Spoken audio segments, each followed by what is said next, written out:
از زمان آستان تا باستان ایجاد و هنر وسیله تربیه انسانیت بوده است. رسالت آن باشد بر شانه آنهایی است که در عالم زیبایی پرستی، نوگرایی، نگاه تازه و باخیردانه و نظر پردازی های سازنده نفس نفس قلبشان تپیده است. نبض قلب های این زمره انسان ها برای فرهنگ و هنر می تپند و با ایجاد و تازه آفری نفس می گیرند. ایشان مثل ستاره های در فضای هنری برای رشد و نموی فرهنگ ملی روشنگری دارند. انسان‌های نکسیریش از ایام جوانی در کار و پیکار جوده خویش از متلاش صادقانه و سازنده دارند. قهرمان نوبتی ما از زمره آن نفرانی است که با هنر و استعداد فوق‌العاده‌اش در صحنه تئاتر و سینما دل هزاران نفر را تسخیر کرده است. او زن است خوش‌صدا و خوش‌سیما و دلیر و شجاع. ظهور او در پرده تئاتر و سینما پدیده نادر است در مسیر هنر تاجیکی. حالا این بانوی هنرمند را در آینه نظرهای شما قرار خواهیم داد. با ما باشید. دلی می خواهم از سنگ که با دشواری دنیا کند جنگ. نمی خواهم دلی ابریشمی را، نمی خواهم جهانی بیغمی را. نمی خواهم که دل با ساده لوحی بخندد یا بگیرد کودکانه. چو بیند مرغ شبتابی بگوید چراغ است این که می سوزد شبانه. و از نوری دروغین شود شاد. دلی می خواهم آزاد، دلی می خواهم، دلی که این حقیقت را کند درک. توانا کامی خود گیرد ز دنیا، زمان نابود سازد ناتوان را. هر کسی که درباره ساوری سخن میگوید به فکرم پیش از همه گفته های آنتون پاولویچ چخوف پیش نظر میبیارد، برای آنکه انسان باید هم ظاهرا هم باطنا چی در گفتار چی در رفتار و هاکذا همه طرفه باید زیبا باشد. من محض همین سخنهای آنتون پاولویچ چخوف را به ساوری شباهت میدهم. هنرش هم زیبا است، چون که تمام زیبایی ها در همین جمع شده یک ساوری نیسا تشکیل شده است. طبیعت پرفسانه، گوشه از بهشت جاویدانه، با رسم و آیین و عرف و عادت تاجیکانه در مثال یک منطقه زیبا و آباد تاجیکستان عزیز که نام گرفته بدخشان. این مکان هزارها شخصیت‌های آبرومند را در آغوشش به پایه رسانیده به دنیای فرهنگ و صنعت وارد نموده است. بدخشان تمام زیبایی‌ها، نفاست و نکهت و آرایش خود را در طینت یک بانوی هنر نهاده که نام گرفته او را ساوری نسا. بله، با همین نام محبوبیت، موقع و شهرت و نام یافته قهرمان امروزه برنامه ما. این بانوی هنر 27 ینوار سال 1948 در ناحیه روشقلعه ولایت مختار کوهستان بدخشان دیده به عالم هستی گشوده است. از خورده صدای آبشاران و نوا و چهچه بلبلان در طینت این بانو مهر صنعت را بیدار کرد. ساوری نسا سبزلی و آینده خود را در عالم فرهنگ و هنر میدید و مقصد گذاشت که باید در این جاده موفق گردد. این جوش و خروش هنوز از آوان مکتبخانه در ضمیرش پیدا شد. شاید همین بوده که هنگام رهی شدن به مکتب می رقصید و می سرایید. دوستان از حضورش به شوق می آمدند و هنرمند شدنش را برایش منصوب می دانستند.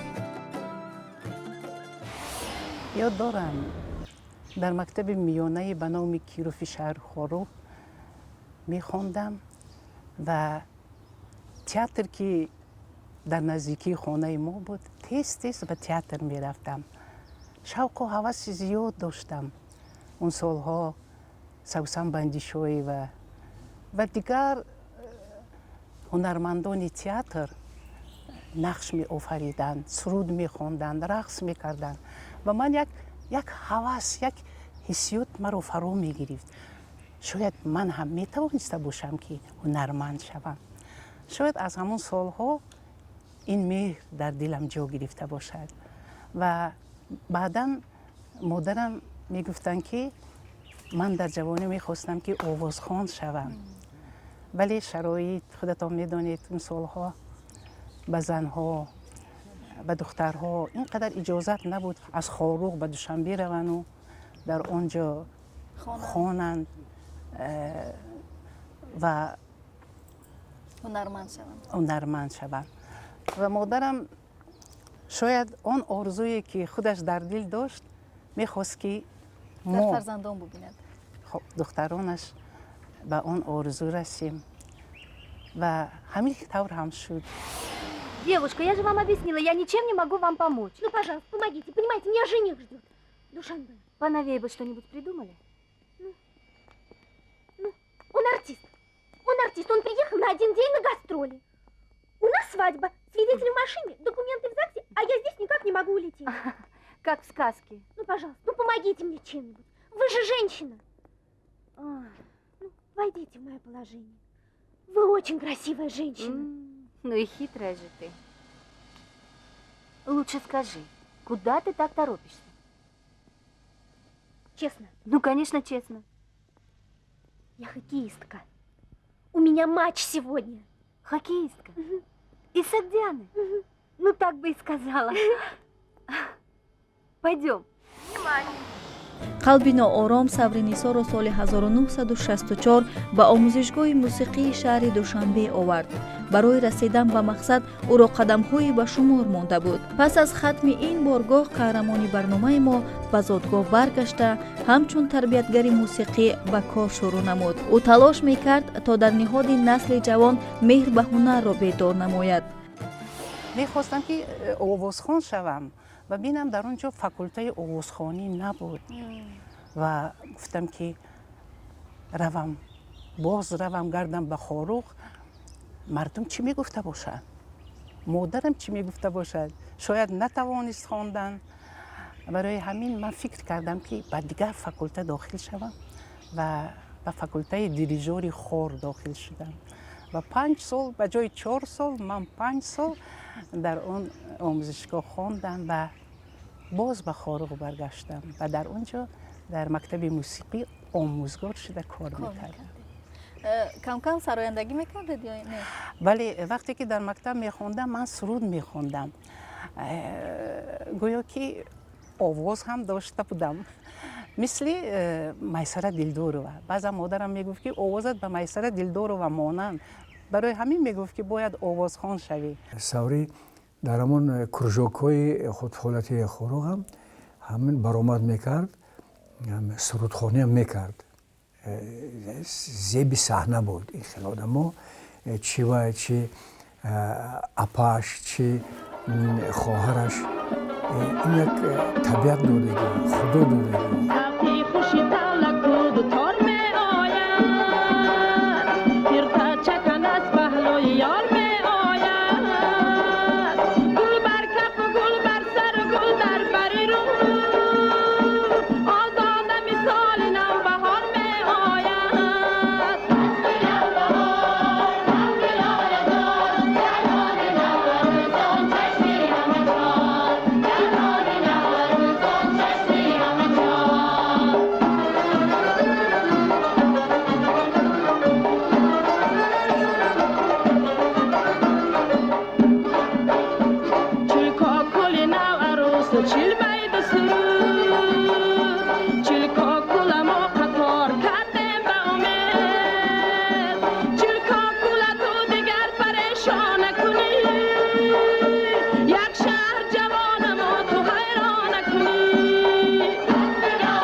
از دیریژوری خور یک باره به هنرمندی گذشتید. میدونید این چه بود؟ وقتی که بعد 2 سالی که در مکتب موسیقی کار میکردم، باز یک چی نمیرسد گفتگی برین خسته باز دوشنبه اومدم. یعنی از مادرم خود خانه صد راه نشده؟ نشد، گفتن که مایلش اون وقتا اینستیتوت صنعت گشوده شده بود و من به اونجا داخل شدم.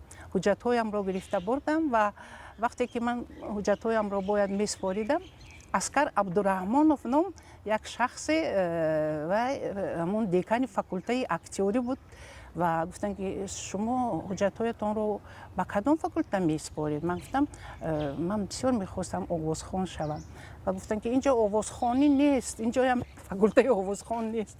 برای همین من گفت که شما باید اکتریسه شوید، شما قد و بست، حتی تعریف هم کرد که زیبا هستید، شما باید اکتریسه تئاتر شوید. و من فکر کردم که باز گشت خاروق روم.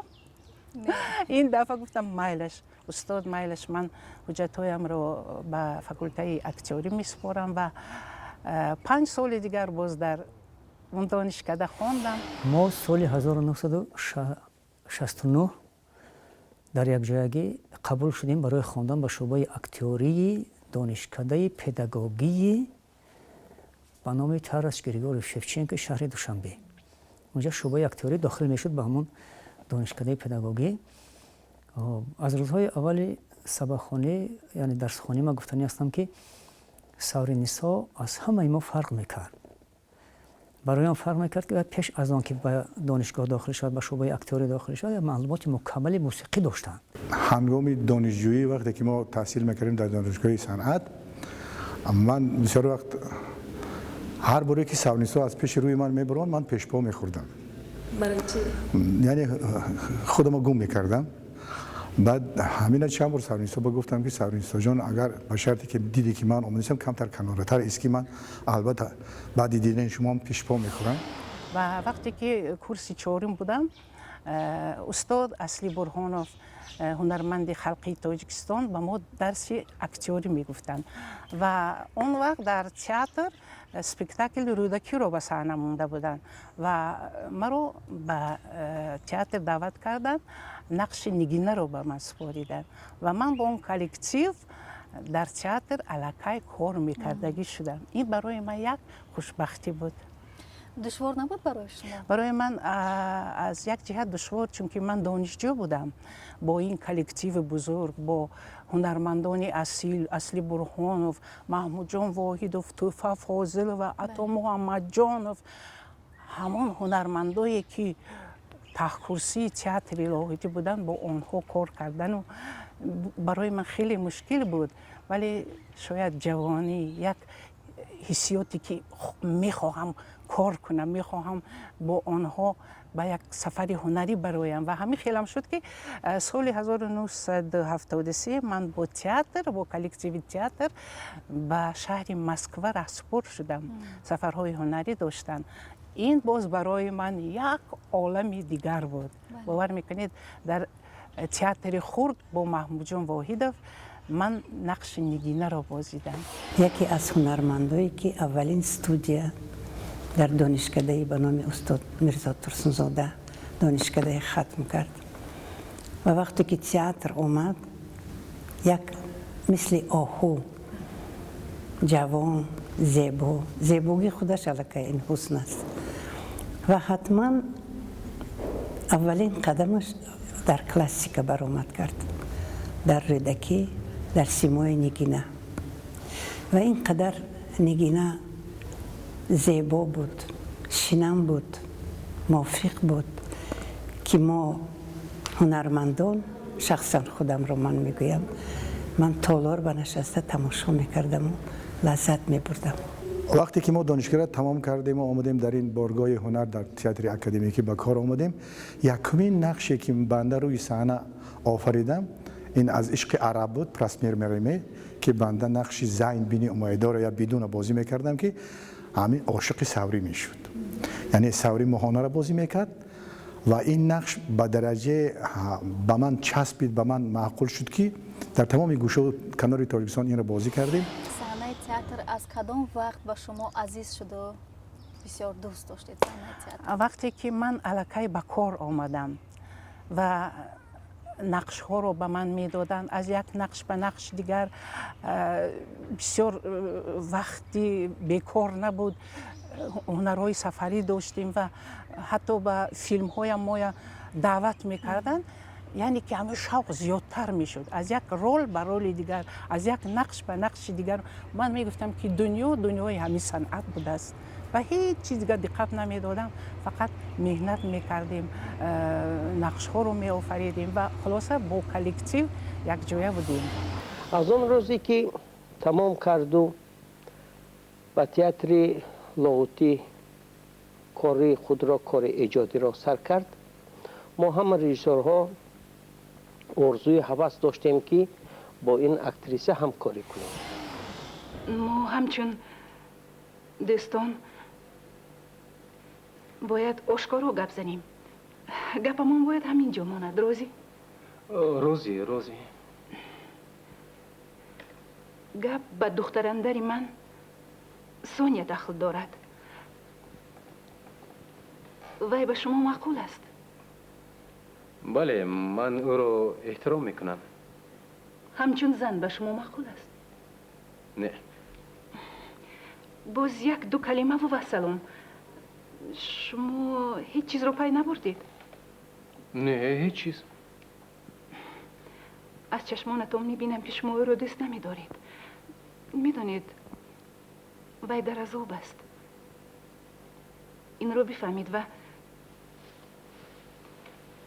شما باید از اینجا بروید.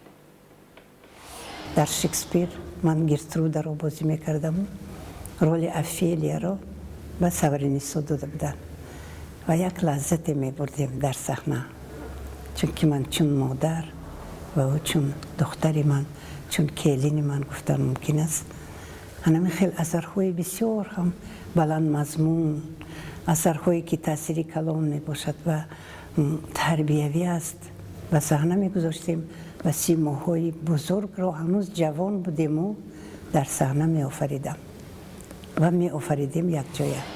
وقتی کسب اکتریسگی رو انتخاب کرده دیگر پشیمون نشدید که برای چی این کسب رو انتخاب کردم؟ شاید همون کسبی که میخواستم، یعنی آوازخوانی بگذار که آوازخوان میشدم. در رفت کار با من معقول شد.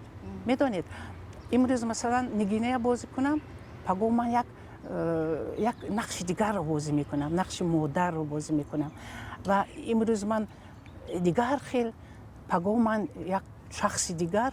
این میدونید این بسیار عجایب بوده برای من، چون که گویا که از نو تولد میشدم، یک نقش رو میگرفتم، این نقش تماما یک عالم دیگر و این نقش گیرم با یک عالم دیگر. میدونید این بسیارم به من معقول شد همون سالها. دعوت از جانب کی شد برای در فیلم نقش آفریدن؟ وقتی که من در تئاتر به کار در آمدم، ما یک نمایشنامه نورالله عبدالله کوهستانی رو روی صحنه آوردیم. این رو خوشنظر مایبالیف به صحنه گذاشتند و میدونید همون سالها تماشابین تماما دیگر خیلی بود. شما نقش الدونا رو بازی میکردید؟ من نقش الدونا بازی میکردم، نورالله باشد نقش فایز رو. ما 2 نفر در صحنه، 2 نفر تماشابین رو به خود جلب کردن چقدر دشوار است. لیکن همین حرکت های صحنه بسیار بود، یک سخن های زیبا بود، در طبیعت بودیم، کوهستانی، در کوه ها.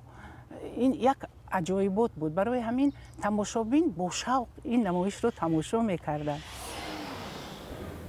درست گفتی فایز، آدم به آدم زنده است.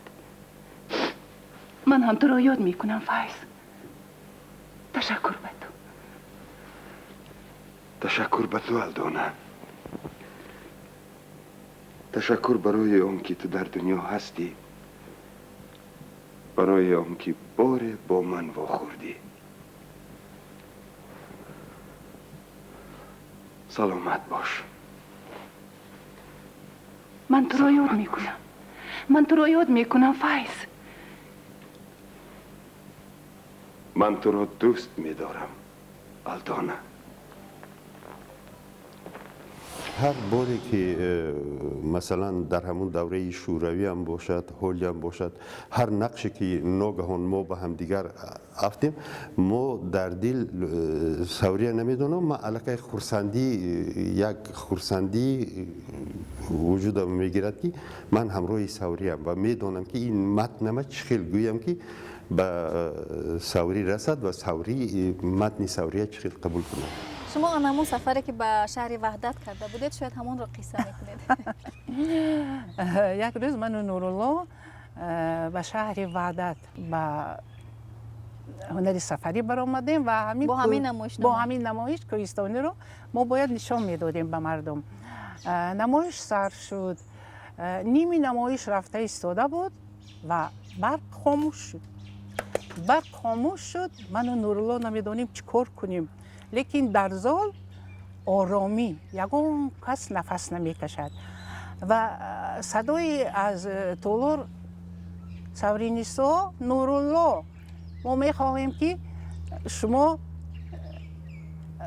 در به برقی همین نمایش رو به اتمام رسانید با سخن، یعنی که ما در تاریکی نمیبینیم لیکن سخن رو میشنویم، میخواهیم دانیم که این نمایش با چی می انجامد. ما گفتیم میلش نورالله خیلی بیا کنون مردم طلب کرده ایستاده چیکار کنیم. بعد نورالله قطعی راستی گپ همین یک ساعت دیگر متنش رو خوندیم. تا حالی من ندارم از آن تماشابین که روزی دیگر یک چند نماینده اونها به تئاتر آمدن از ناحیه و گفتند که به هر دوی ما منتداری اعلان کنند که اینها در تاریکی به ما خدمت کردند. برق یکی روشنایی شد و بینیم در زال یگان کس از جای نجنبیده است، یگان کس از زال نبرآمد. این چه معما بود تا حاضر من نمیدانم. یعنی این بهای خوب و بهای اعلای بیننده ها بود نسبت شما. بله شاید همین باشه. و باز زیاده از این در کدام یا کنجی پامیر یا از روشان بالاتر کدام یک دهه برتنگ یا دری از غلام چون تالارها نبودن، ما نمایشنامه در بیرون بازی کردیم و مردم در سری سنگا و چیها میشینن و بازی بگن. و خودی واقعه همین خیلی است که اونجا خیرگاه چوپان، یعنی که خوش چوپان هست در صحنه، فقط همون خوش چوپان و بعد به این خیرگاه برای هیزم پرسی کوهگرده میبید، یک دختره که کوهگرده و سگوی چوپان با هجوم کرده و نمیمونند که به این چی در آید. آغاز همین نمایشنامه همین خیلی چی همون دهه‌ای که ما این چی بازی میکردیم در بیرون مردمش همه چوپان بودن و وقتی که ما تمام دکوراسیمون در همون بیرون موندیم و چی کردیم، سگ‌های مردم آمده و هر کدامش وظیفه خودش خیلی که ها اونها من همچون صاحب خودشون علاقه قبول کردن، چون همون دکوراسیمونی من همراهشان کار میکردم، همراه کارگرا و چی.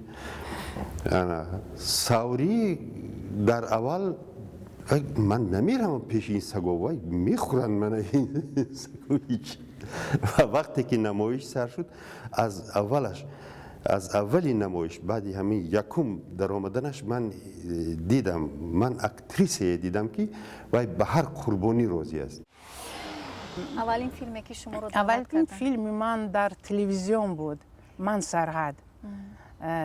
کارگردان روشن تورابیکوف بودن. من یاد دارم نو دانشکده رو تمام کرده بودم و با رجب حسینوف هنرمندان روسیه بودن، طاهری با کی بود اونجا، عطا محمد جانوف، با آنها در این فیلم من اشتراک کرده بودم و این فیلم تلویزیونی بود در روزی سرحدچیان، همه وقت این فیلم رو نشان میدادن و اون وقتا خیلی جوان بودیم، بعضا حاضر همون فیلم رو نشان میدیم حتی خودمون رو نمیشناسیم. И когда же свадьба у королевы дорог? Вот еще. Вот женится он на первой встречной. Будет поздно. На первой встречной он не женится. Почему же? Чтобы мудро жизнь прожить, знать надобно немало.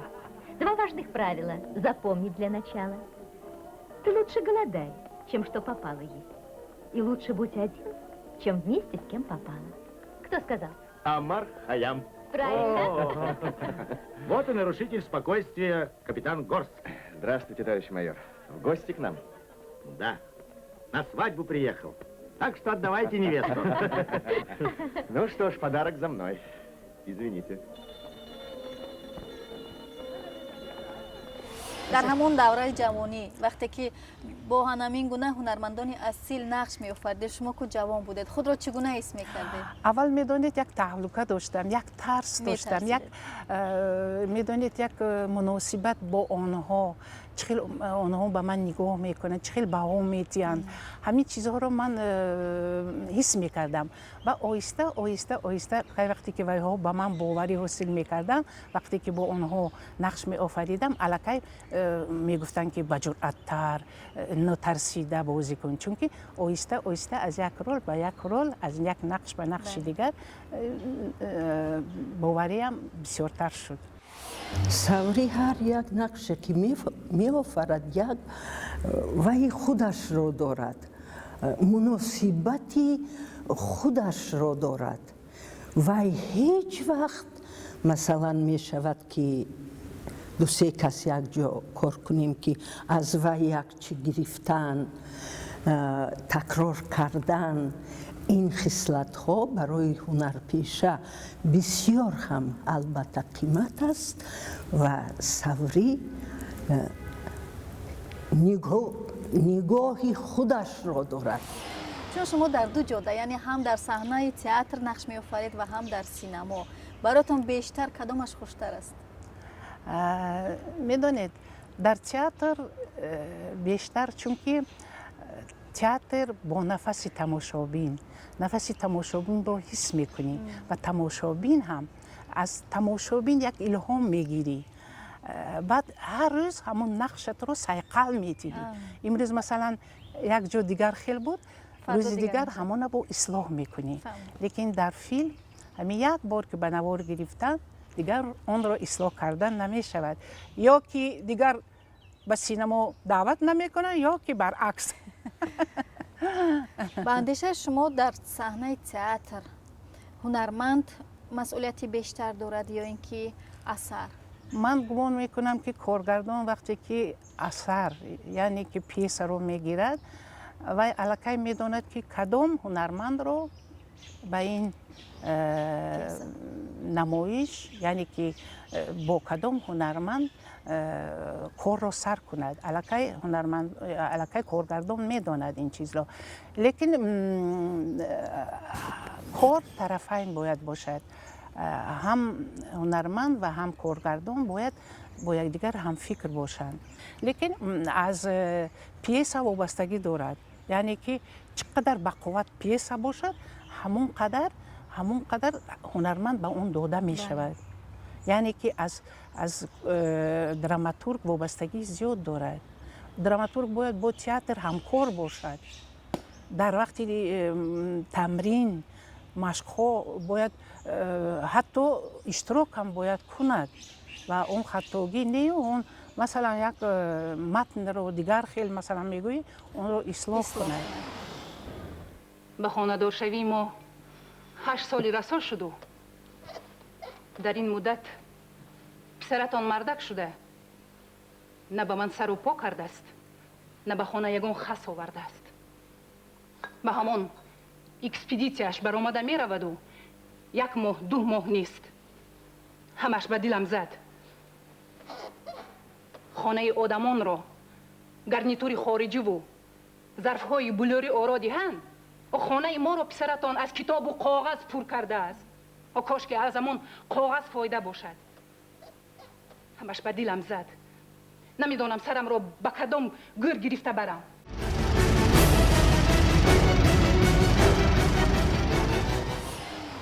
نسبت شما از جانب دیگر اکتریس ها رقابت نبود؟ میدونید بعضا همین چیز رو حس میکردم، لیکن من میدونید به دل نمیگیرم. من خیلی کین رو نغز نمیبینم. و شاید از همین جهت باشد آهسته آهسته همین چیزا نیست میشد. سوری جان نهایت به تمکین زنی هستند که این یگانه زنی هست به فکر من که نه از حسن خداداد و نه از آن باطن والا می نازد. حسی حسد برای سوری بیگانه است. بسیار کم مشاهده می شود چنین رفتار نسبت دوبلورد که در یک نقش مثلا دو کس یا سه کس هر خیلی واقعه ها می شود. ولی من در کار و رفتار و در کار و رفتار سوری دغلی یا یگان سخنی سخت گفتن مشاهده نکردم. وقتی که رقابت نباشد هنرمند پیش نمی رود. هنرمند باید مشق کند، تمرین کند، بسیارتر نقش‌های زیبا، نقش‌های بلند، یعنی که به مضمون تومش نقش‌های بهترین رو بازی کند و به تماشابین به دل تماشابین راه یابد. این میدونید این هم هنر است. وقتی که هنرمند به دل تماشابین راه مییابد این که خیلی دشوار است. برای این بسیار مهنت کردن در کار. هنرمند بودن زن را موفقیت او میشمارید؟ میدونید از یک جهت ها، لیکن از یک جهت دیگر چون که هنرمند زن مادر فقط در تئاتر هست. بله. لیکن زن مادر باید در خانه هم باشد. بله. برای همین دشوار است هم هنرمند تئاتر بودن و هم مادر زن، چون که تربیت فرزند بیشتر به مادر وابستگی دارد. وقتی که فرزند تربیت خوب گیرد آینده فرزند خوب می شود، چون که مادر با دل پر پگاه می گوید که فرزندم دانشمند است، جای کار هم می یابد. وقتی که ما به فرزند همه شرایط رو مهیا می کنیم، یعنی که یگان چیز رو دریغ نمی دانیم، معلم می گیریم، مثال یک آموزگاری دیگر رو می گیریم که کدام فنی که سستر باشد اما فرزند ما با همون مشق کند. همین خیلی نه؟ برای همین ما باید هیچ چیز رو برای فرزندمون دریغ نداریم. برای همین یک شرایط رو مهیا کردن در کار. آینده فرزندانمون رو ما باید پیش بینیم. بله.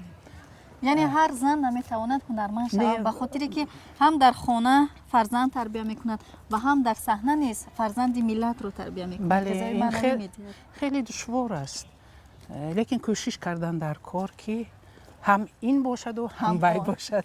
چون شما زن مادر هستید، آزادی رو در چی میبینید؟ من همچون آدم، همچون هنرمند، من انسان باید آزاد باشد. از همه جهت باید انسان آزاد باشد. اگر آدم آزاد نباشد بسیار چیزها رو بوی میتید. برای همین آزادی زن رو من مثلا در عائله میبینم. در عائله یکدیگر فهمی با فرزند ها مثلا همچون فرزند باید آزاد رفتار کند، گفتار کند. در پیش فرزند گپ‌های دغل باید مادر و پدر نگویند، چون که تربیت فرزند خودتون میدانید که اگر فرزند یک نقصان پدر و مادر را بیند و به راه بد رفتنش ممکن است. برای همین ما مادران والدین باید کوشش کنیم که همین چیزها رو فرزندامون در خانه نبینند. باید ما آنها رو به راه راست هدایت کنیم.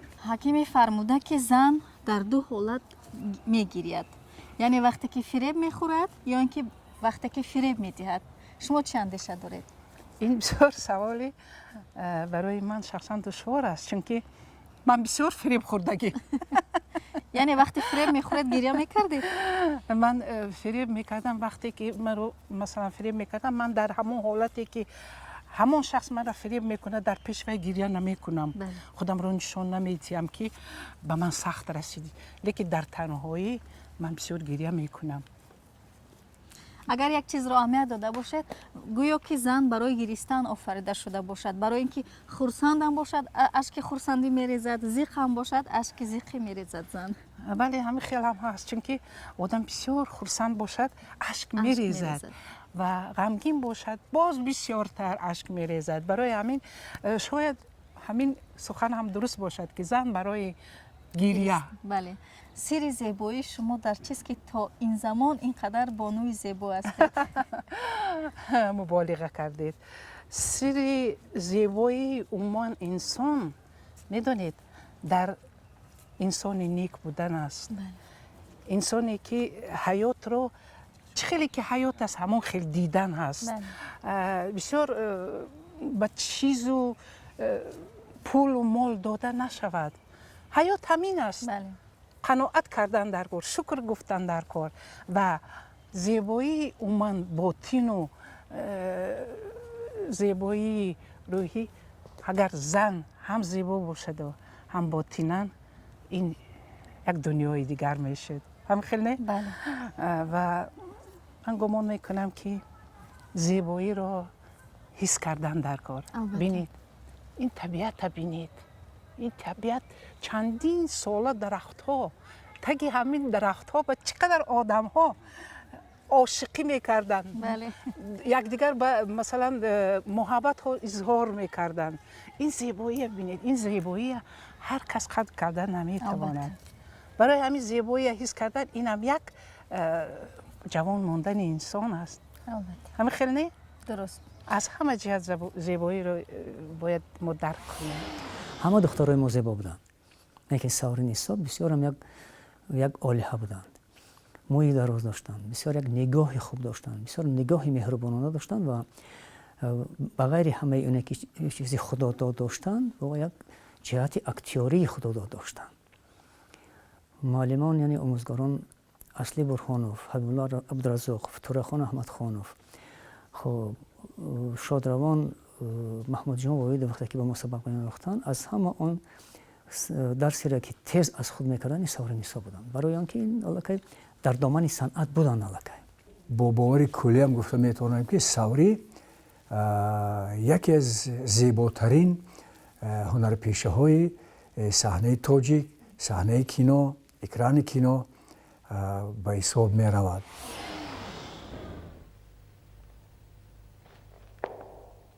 Все. Доктор, миленькая, что? Что с Федей? Да успокойтесь, вы даже можете поговорить с ним. Живой. Живой. Ой. شما یک فرزند دارید که جاده شما رو انتخاب کرده، درست؟ بله. سمد. سمد هنرمند شد و سالهای پیش من نه اونقدر راضی بودم، یعنی که خود به خود میگفتم شاید سمد من هنرمند نمیشد.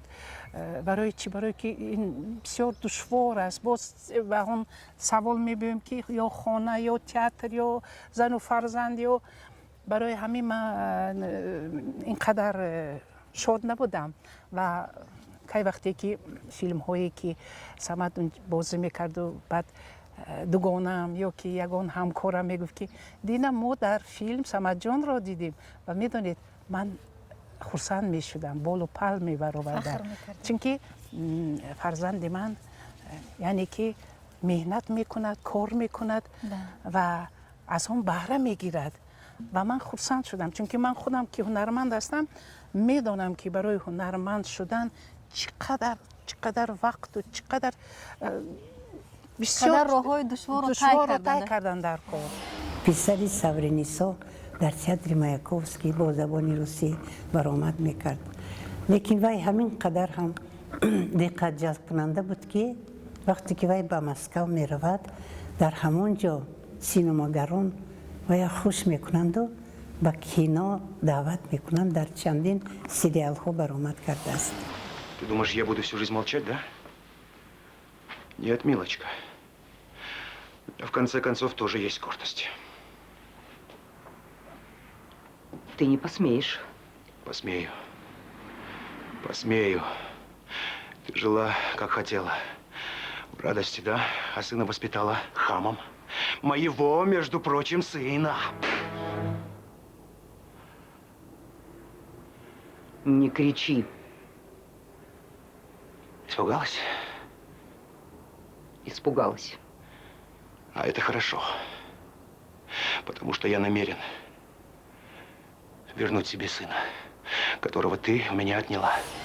وقتی که سمجانی من 7 ساله بود و دوشنبه اومده بود و در تئاتر سپیکتاکل میدی مونده بودند و سمجان و پسری فاطمه غلامووا نقش فرزندهای میدی رو بازی میکردند و میدانید همان روز نخست نمایش محمود جان واحدوف سمجانی من رو در گریمنوری خودش دعوت کرد و آنها رو تبریک کرد. میدانید من گمان میکنم که از همان روز شاید در دل کوچکی همین سمجانی من همین حسیات پیدا شده باشد. یعنی که راحت رو محمود جان به سمد من داده باشد. پسر سورینیسا هنوز خردسال بود و در سپیکتاکل اوریپیت میدیا که من سیموی میدیا رو میبازیدم یکی از پسران من پسرچه خردکک در صحنه برآمدگی بود.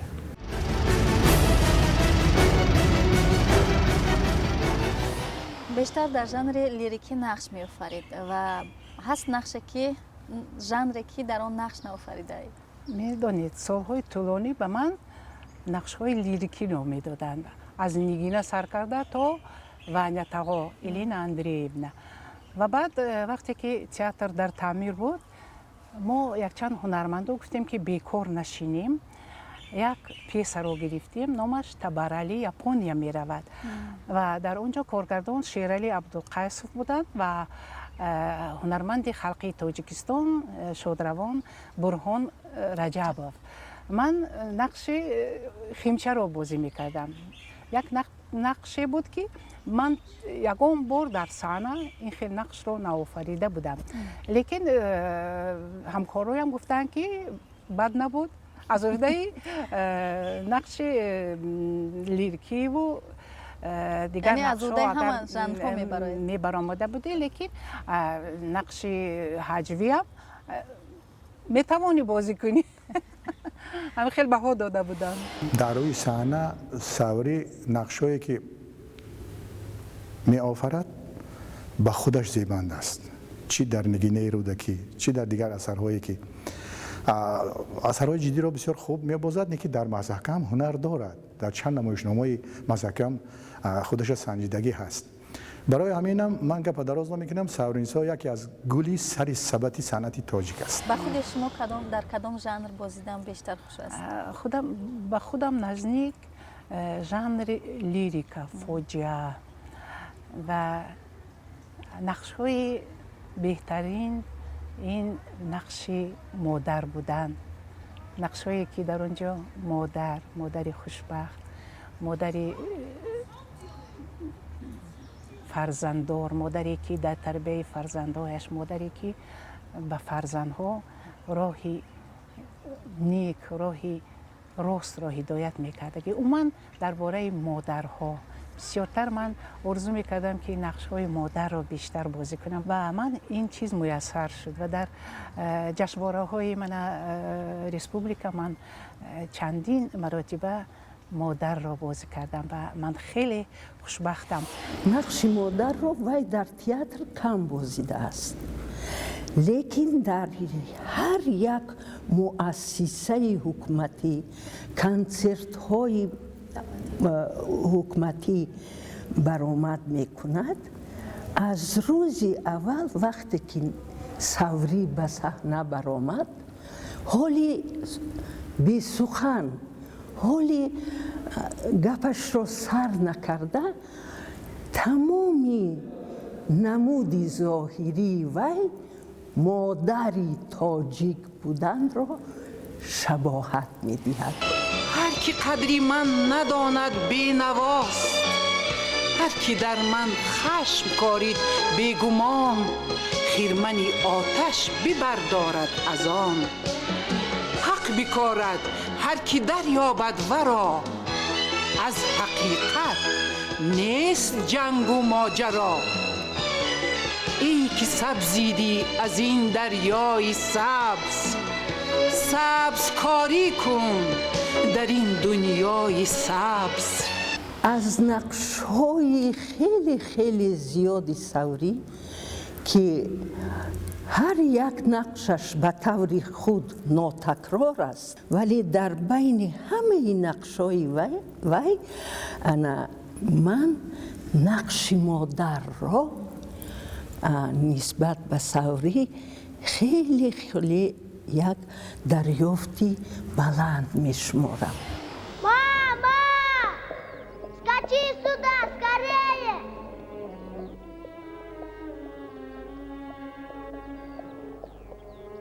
Дьямиль!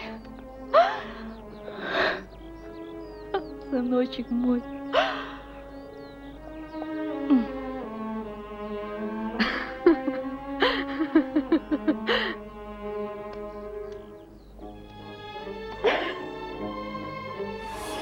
بود لحظه‌ای که در وقت نقش آفری باید شما اشک می‌ریختید ولی اشک شما نمی اومد یا اشک ریخته نمی‌توانستید؟ نه، این خیلی نشده است. وقتی که ننگبردار خوجند با تیمور ملیک، مثلا وقتی که تیمور ملیک می رود و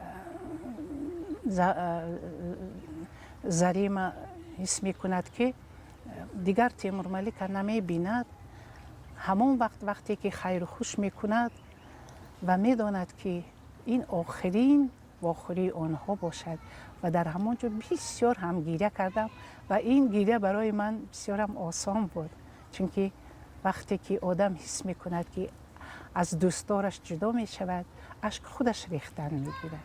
بیشتر کدام نقش شما رو مشهور کرده و مردم شما رو شناختن؟ می دانید هم در تئاتر و هم در کینو هر یک هنرمند مخلص دارد و من گمان میکنم که در سینما زینب بیبی مرا مشهورتر کرد. Я спрашиваю, кто председатель Ревкома? Не волнуйся, Зайнаб. Кто? Ну, ты. Раз я, не мешайте.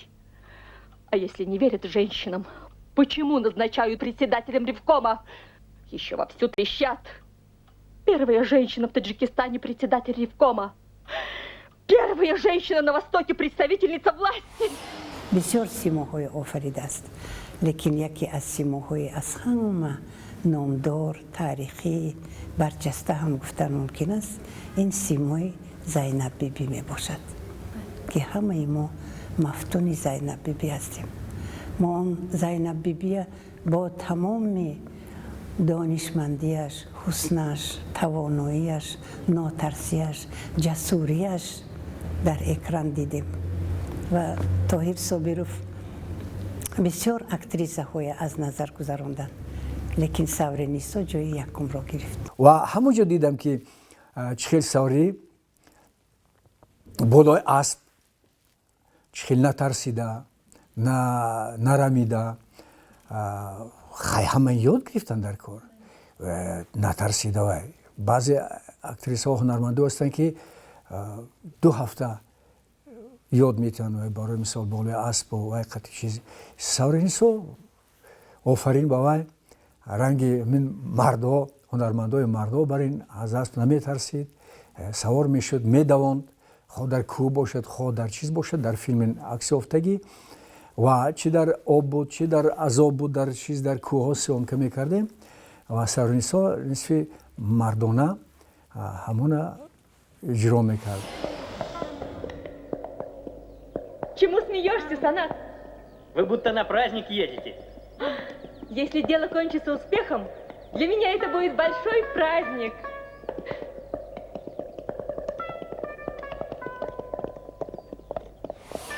باید گفت که حتما این رول از نقطه نظر من به نهایت خوب اجرا شد، با مهارت بلند. در خاطر دارم یک روز در وقتی گرفتن فیلم شادروان فضل‌الدین محمدیوف به کیناستودیو آمدن و پارچه را دیده با اون کس بسیار معقول شد. و اون کس به من گفتن که آخر وای زینب بیبی تا این درجه نفیس و نازک و این خیل نبود و من گفتم که فضیدین امینویچ این فرق ندارد چون که اون فیلمی که ما با شما می آفریم باید زینب بیبی ما این خیل باشد. یک وقت در سیمیگنج ما سیمکه میکردیم، سیمکه شبانه بود، بسیار وزنین بود. اونجا باید پگاش با همون اپیزودی که سوریه و персонажи мана ам персонажи савриомун вай ам босмачо мепаронанд вақте ам ҷанг ам баъди амон шабона ҳуҷум кардан ҳамоно мепаронанд ном меморанд баъд бод ун пагаша дута тобута заказ кардагӣ овардагӣ мондагӣ барои пага бояд амонҳоя мо амҷо банавор гирем. Беков, комиссар батальона, который будет сторожить оружие, не сданное тобой вовремя. И заодно охранять меня. шаб бевақт одам хаста мешавад. ман он тарафтар рафтаму ҳамон коҳам гирифтам болои ҳамон тобут баандохтаму ҳамон либосҳои ҳарби ҳамон қатъи ҳама ҷо тобут доромада хоб кардам ки саври мана ҷанг кард ту чӣ кор карда истоди ин хислати нағз нест охир мо чи хайт ранги крават ранги анафак монда чунон охир шуд хобам бурдааст як соат мо гуфтам ҷои ту ҳам тайёр аст ҳамин бас хотирам намерад.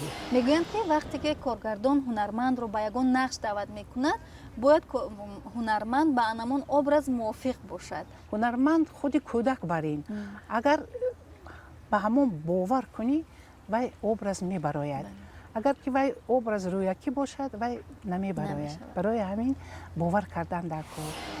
خوناکت سوزد خال ببی خوناکت سوزد شرم نمی کنی مخ بر این دختر منه جادوگر گفته ها مثل خودت جادوگر پیسری مرا جادو کرده ای پیسرت از حسن و جمال عقل و تمیز دخترم جادو گشته است. حسن و جمال دختری تو به من چه لازمه؟ به من نبیره لازم نبیره نفهمی نبیره. پیش از آنی که هنرمند شدید محبت به سرود و موسیقی داشتید یعنی البته که گوش کردن سرود و موسیقی را نیز دوست می‌دارید و سرود و موسیقی میتواند که روح شما را بالیده سازد طبع شما را بالیده سازد و هست سرودی که شما زمزمه میکنید و طبع شما بالیده میگردد. وقتی که خودم تنها باشم یا زیق شوم سرود میخوندم زمزمه میکردم سرودهایی که در ایام جوانی میخوندم باز یک سرودی رو به خاطرم میبیارم. تو گل از من چه دیدی چه دیدی چه شنیدی چه دیدی چه شنیدی که چون آهوی وحشی ز پیشی من رمیدی ز پیشی من رمیدی در این شهری کلان غوغا کنم یار تو را از بوی گل پیدا کنم یار تو کو از بوی گل پیدا نمیشی تو کو از بوی گل پیدا نمیشی جوانی را به خاک سودا کنم یار جوانی را به خاک سودا کنم یار تو گل از من چه دیدی چه دیدی چه شنیدی چه دیدی چه شنیدی.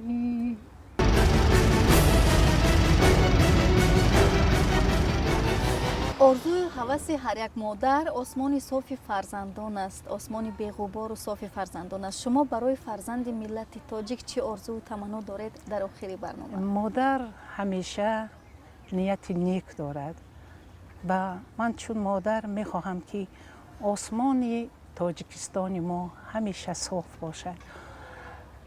فرزندانمان وطن دوست باشند، میهن پرست باشند و الهیم همین زنهای تاجیکستان ما خوشبخت باشند، همیشه در لبانشان خنده باشد و